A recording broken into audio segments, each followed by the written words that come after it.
So the social studies strategy I chose to do is considered a post-lesson strategy. They call it His Tac-Toe.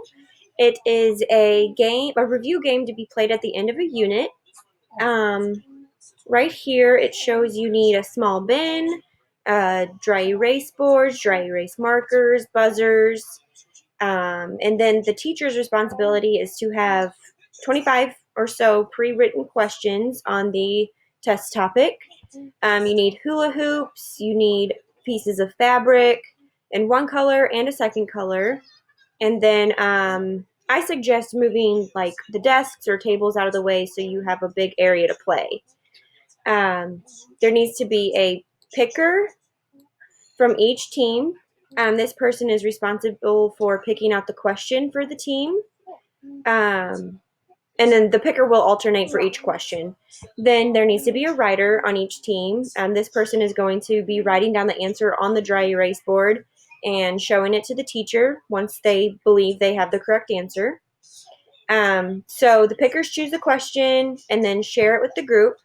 And then each group will work together to answer the question and hope they got it correct. Then they will finish writing it down on their dry erase board and press their buzzer. The object of the game is to answer correctly and to answer first. So it's sort of a race, but they definitely want to make sure they answer it correctly.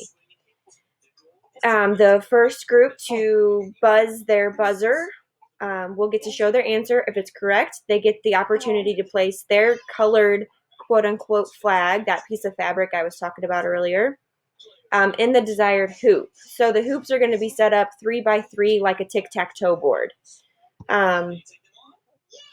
If the answer is incorrect and they do not get the opportunity to place their flag in the hoop that they want. After the first group has placed their flag, the second group gets to answer. If the second group answers correctly, they have one of two choices to pick from. They can either place their flag in their desired hoop, or they can force the other team to remove their flag. But the second group cannot place their flag in place of the other group's flag. It's either place their own flag or just remove the other one. This should continue until a team has won, till they get tic-tac-toe. This says you may want to add an incentive, usually 5 or 10 bonus points on the next test.